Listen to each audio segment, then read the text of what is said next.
So let me start by being particularly straight. This episode is pretty much mostly gonna be about looks and fucks. But for now, I'm gonna start off with money. So nearly a month ago, Geico, the insurance company, was ordered to pay a Missouri woman $5.2 million after she contracted an STD in a car that they insured. Now, let's be honest, this was actually something that we discussed about a year ago, if not a year and a bit ago, because I remember talking about this story in like the beginning half of 2021. And a year later, it's actually gone all the way up to 5.2 million. Damn. Like, if people knew that having sex in cars was going to be this profitable, people would never have sex in the house. Like, I honestly can't imagine going to sue Airbnb for fucking around in an Airbnb and catching an STD. But if you're doing that shit with Geico and it works, yo, I've never really been the type to want to screw around in cars, but for about half that amount, me having sex in a car with somebody, what I'd have to ask is, actually, I'll be very honest, that's not what I'd ask. I'd actually be asking whether they wanted me to do it with clothes on or with clothes off, but that's sort of besides the point. Like, I've never really been for the idea of having sex in a car. Like, this is probably one of the few things that might make me change my mind. And my main reason for actually not being pro-sex in the car has mostly been a size thing. And no, you pervs, it's not that big. I'm actually talking about my general size as a person. I am a little over 6 feet tall. I'm about 6'2", 6'3" there. So one of my biggest issues about having sex in a car is I just can't fit all that well. Like, I'm assuming that I'd be very uncomfortable if I were having sex in just about any car. You know, regardless of whether it's an SUV or a hatchback or a saloon car for that matter. I don't know. Maybe I need to try out vans. Maybe I can start with a minivan and, just test it out going up from there. Maybe I should try the back of a pickup. I don't know. But if someone was to tell me that I was even making half what this woman was making from having sex in a car, I'd probably be down for it. The only issue is what I'd have to do so that I can actually go and file the lawsuit. Because it's not like this babe just got $5.2 million from having sex in a car. I think anyone can do that for just about nothing. She got $5.2 million because she contracted an STD in a car. And to throw in a couple of random details there, she was actually even supposed to be getting $1 million because she had actually gone to Geico and asked for a settlement of $1 million, which they threw out the door. And then when they decided to argue this shit out in the legal matters, that's when it went and ballooned up all the way till 5.2. But that's besides the point. I just wanted to throw in those bits of details there. Now, the idea of having sex in a car, I'm very open to. But catching an STD, that one, I am not open to it at all. Because that's the beginning of a lot of problems. Like, guys don't really talk about this all that much. I guess probably because there's not as many open stories to talk about it. But there's some sort of an STD stigma that comes up the moment you catch an STD. And worse still, not just catching, but when you're the person who gave the STD.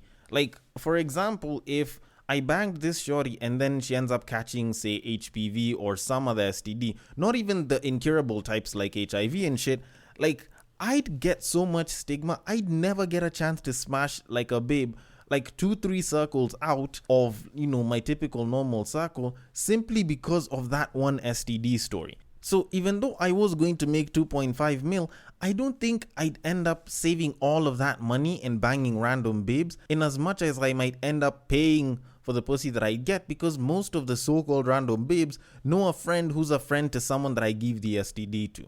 So all in all, I don't think I'd be down to doing that, not just because the money isn't a lot, trust me it is, but I feel like my reputation matters to me a little bit more than money that I could possibly make from other means.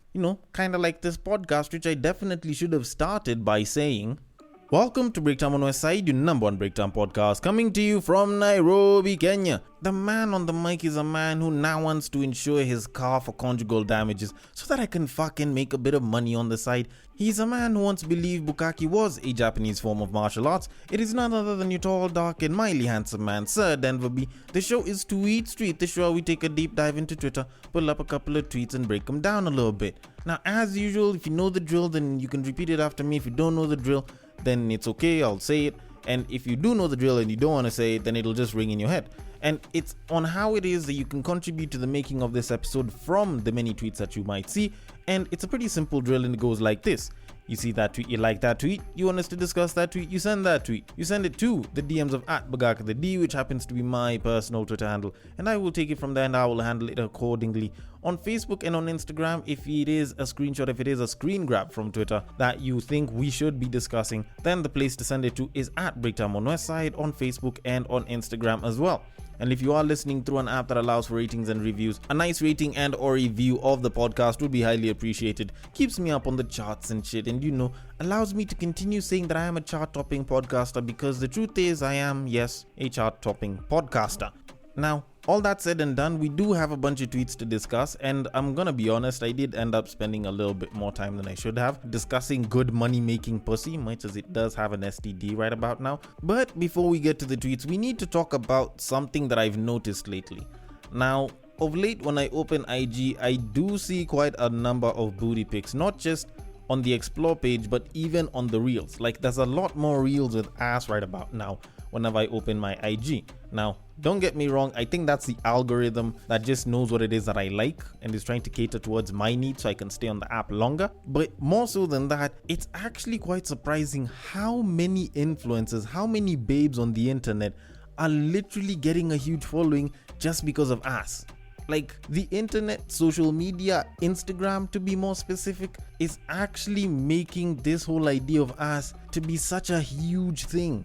Because let's be very honest, there's a lot of these babes that barely have jack all in the name of content, but people are literally just there because of the booty pics. Like, there's a female clothing brand that, I kid you the hell not, is being followed by a lot of guys, not because they're particularly interested in their dresses or their jeggings, but just because those models that are there have ass. So to a certain degree, you can't say that IG has sort of made it such that beauty is currency, and more so than that, booty is currency. So much so that I've actually sort of become comfortable with the fact that there's a lot of babes that don't really have that much to show besides ass. No face, no nothing, just ass. And it did kind of make me not too surprised when I saw a post on how Kim K had recently spoken to a journalist from the New York Times, and she did say that she was very comfortable eating shit daily if it made her look younger. And she says, and I quote, "I'll try anything. If you told me that I literally had to eat poop every single day and I would look younger, I might. I just might." End quote. Now, when she said this, obviously, and it ended up making its rounds on social media and shit, a bunch of people were busy saying all sorts of things. They're like, oh, she's finally starting to realize that age, will kill beauty, and, beauty isn't forever, and, looks will always fade with age and shit. But to a certain degree, I kind of thought about it for a second, and I can sort of understand why she'd say this. Like, if she was saying this truthfully, not just to make a bunch of headlines, kind of like she's been doing for a very, very long time, then I'd say that I can understand that this sort of thought process, this sort of mindset could be a case of, body dysmorphia, or it could be a case of low self-esteem, but it's not that it's completely uncommon. Like, you kind of think about it, this woman has been taking a lot of shit from people for a very long time. So in her case, would it be very wrong if she continued taking that shit and actually looking better because of it? Like, it doesn't really seem like it's a particularly far off concept. Like, it's not too surprising when you kind of think about it. Instagram has actually made quite a number of women very rich, very famous, and has put, money in the pockets of quite a number of babes simply because of the fact that they're beautiful, not because they've particularly done anything that exceptional. Like, you think about it, the number of babes that are famous because of their booty pics and thus have gotten Fashion Nova deals, or they've gotten bikini deals, like, there's huge numbers of them. There's some of them that aren't particularly that good as travel vloggers or travel bloggers per se, but they just take pictures in a couple of nice destinations and they get good money for that shit. And it's not like people care all that much about the destination, they're just waiting for the pics on the booty, or they're waiting for the reels or the videos on the booty. And as a result, it does end up making a lot of the other babes who don't have that, who don't have, the particular booty or the particular looks, want to have the same exact thing. Kim K's been famous for the longest time because of the sex tape and the booty and everything, but she's starting to age a little bit. So what's wrong with her wanting to look younger, to be younger, as a result of, the dwindling fame and relevance that she's sort of having? When you kind of think about it, it's not like women haven't done the most for booty, more or less the same way guys haven't done or aren't doing the most nowadays in the name of trying to get better dick. And that's as a result of porn, not even as a result of IG. Like, guys are going for dick fillers right now, and babes from 10 years plus ago have been doing the most to get bigger booty. Like, I can remember even there was a time in Kenya when babes were busy talking about chick mash and the fact that they used to add chick mash to their food because apparently it was making their hips and their asses bigger. Like, beauty is a currency in and of itself, and sometimes I guess people have been known to do the most for that shit. The only question is it safe, and do you really think that you're gonna feel better about it afterwards? And I guess that's probably the question that we should be asking ourselves. But all in all, I guess if she is going to continue eating shit, she might as well eat some shit that makes her look better. So I'm gonna leave it at that, and I am going to move it on. So on to our very first tweet of this episode. Are your options really worth bragging about if they only wanna fuck you and not commit? Well, that depends on who you ask. When you kind of think about it, that is the true answer. It depends on who it is that you're asking. Because if you ask a bunch of guys, they'd be completely down with that. But if you ask babes, they might not be completely down with that, depending on who it is that you ask. Some are a little bit more liberal with how and who they fuck, and some aren't very liberal with that, and they'd prefer that they keep their numbers low or fewer people know about the niggas that they fuck. Now, the person who did this tweet was a woman, by profile picture and I guess username and shit. So I am going to assume that it's a babe, and I can get why babes might feel that way. Because when you look at the quote unquote female dating practices, you do kind of see that they usually tend to gear towards more of relationships, as opposed to us guys who are more geared towards, the casual sex, as opposed to having some sort of a long-term mate, which will explain why it is that babes will be very comfortable having 20 niggas in their DMs, while for us guys, if we have 20 babes in our DMs, it doesn't mean shit unless we're actually fucking them. So that kind of does give a bit of a contrast. Now, if you do look at the concept of having options between both genders, it's not the exact same thing. Because for us as guys, having options is having a bunch of babes that are going to fuck us and will probably be fucking us at that same time. With babes, having options is sort of like them being in a relationship and there's 3 or 4 other niggas that are trying to smash and even be with them long term. More so the ones that want to be with them long term. Which is why the whole idea of having 20 niggas in a babe's DM will make them feel like they're a much higher level as opposed to someone who doesn't have any. So it does kind of make sense why, having options in the sense of, guys that want to be with you will make more sense for a babe as opposed to making sense for a guy. For us as guys, the way we look at our options is, I have this shorty that I'm hitting, that shorty that I'm hitting, the shorty after that I'm hitting, all of them this week, and I'll hit a bunch more next week and the week after that and shit. But with a babe, if you sort of try to employ the same kind of idea of options as guys do, then it actually sort of backfires on you, because you end up screwing a bunch of different guys, and if all of them are just looking at you as a good fuck, then you will be looked at in sort of a lower value, as opposed to the babe that's just with one guy and is getting dick from that one guy who's committed to her. You feel me? So to a certain degree, I do understand what this babe is saying, and I feel like this is more towards the babes than it is towards the guys, because at the end of the day, for a guy, sex is a challenge. So the more sex that we can get, the better we're gonna feel. That's just what it is. So all that said and done, I will leave it at that and move it on. So on to our very next tweet of this episode. She got 20 dudes in her DMs telling her she pretty. Stand out, send her money.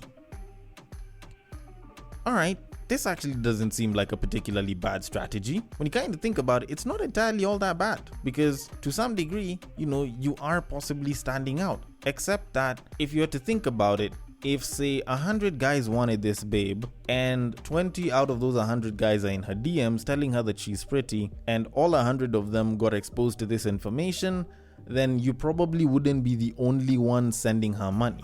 Now, I should have started by giving a disclaimer. I'm not the sending money type. I do not believe in, giving money so that I can get the love of a woman or the sex from a woman. So this is probably gonna sound biased, but just bear with me, and maybe if you resonate with what it is that I'm saying, then well and good. If not, there's still another tweet coming along. Now, here's how I think about it.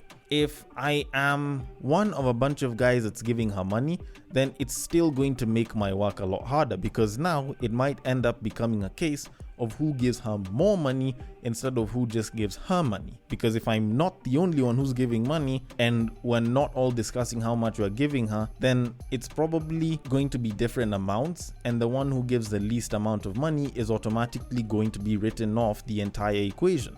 Now, if we go with the assumption that you're the only one that's giving her money at that time, and let's say, assuming that you give her the money, personally I wouldn't, because I don't think I have the money to be splashing on a babe just because I want her.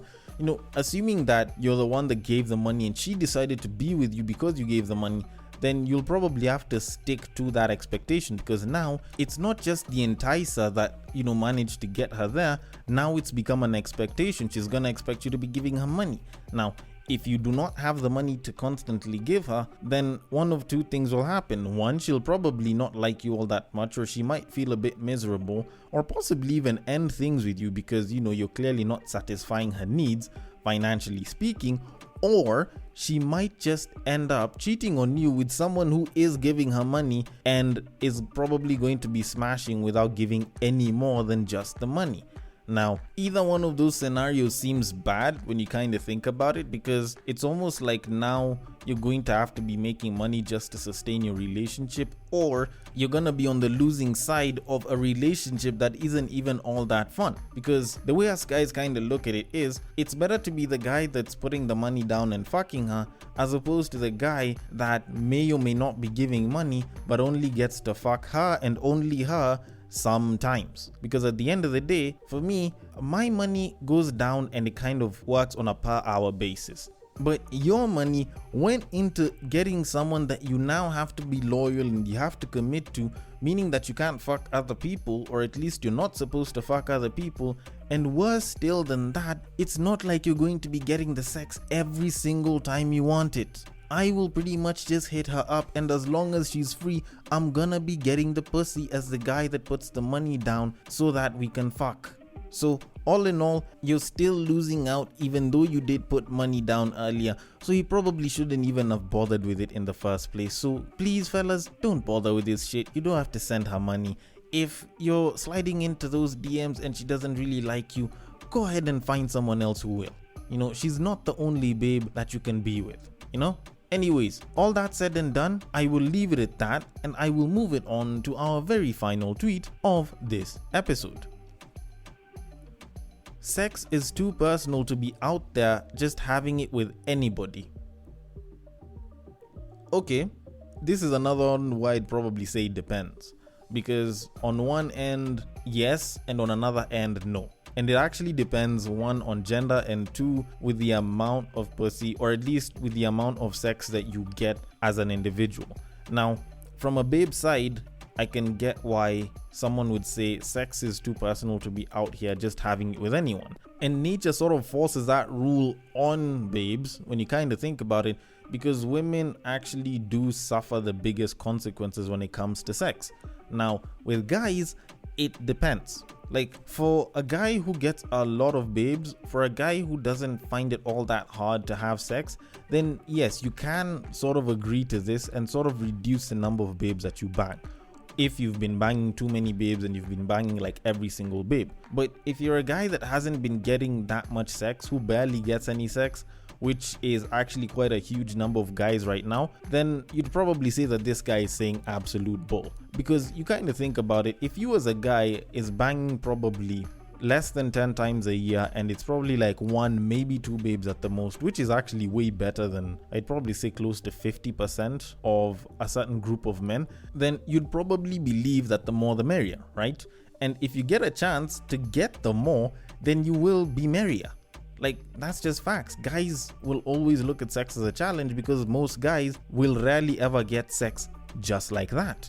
So if you're on the side that barely gets any sex, then you will want more before you can get to the point where you can actually think, you know what, sex is a little too personal to be just having it with anyone. Now, if you are a guy that has been having a lot of sex or has easy access to sex, probably because you're good looking or you're tall or you make a bunch of money and shit, then this would probably make a little bit more sense, because you kind of realize, like, when you start banging a bunch of different babes, like when you start having more and more and more sex, like, it'll be good, but at some point you will have to learn to draw boundaries and choose what it is that you're going to smash versus what it is that you'll choose to leave. Because you'll find yourself in a position where you are having different kinds of babes and all of them would like you to fuck them. Or at least you're in a position where you can bang different kinds of babes, from 10s to 2s, or from 10s to 1s even. And you find that if you're a guy that smashes the entire list, you know, up, down, side to side and shit, then eventually your value will go up, but it will start to come down, especially when you start going, you know, lower in the hierarchy and you're willing to hit anything. Because at that point, then you will be looked at as the cheap guy that anyone can fuck. Which is even worse from the way older people say it, which is you will hit anything that has a vagina, which is sort of like an insult when you kind of think about it. Now with babes, that one was an easy insult. Like, the moment you are going and you're fucking everything and it's like you're just the cheap fuck that everyone wants to hit, like, that one's a little bit more apparent, and you know, I guess it's entirely up to them. But for guys, it does kind of take a while, because on one side, you want to be the guy who can smash a lot of fine babes, but you don't have any. Then when you get to the point where you can, it's like you will do it, but you kind of have to sort of pace yourself so that you don't end up doing it with so many babes such that your value drops. Because the moment your value drops, then a lot of the finer babes, a lot of the 10s and so on, will actually want to hit you a lot less, because they do not want to be associated with the fact that you're one of the babes that this guy is fucking. So in some way or another, it's sort of a weird paradox for guys to be in, which is why I think it's even harder to tell a guy, you know, to get to the point where he's incredibly attractive to a lot of women and then just choose one woman and stick to that one woman the moment he gets there. Like, it's a very, very weird paradox for guys, but in some ways, you kind of have to think about it in that way. Or maybe I might be wrong about this, just the same way I might be wrong about a lot of other things from this episode. So I want your thoughts on it. The DMs are open on Twitter. It is at BagakaTheD. That is my personal Twitter handle. On Facebook and on IG, it is at Breaktime on Westside. Thank you so much for listening all the way till the end. And if you are listening through Castbox, feel free to drop your thoughts and comments below, and I will attend to them accordingly. And I will catch you guys on the next break.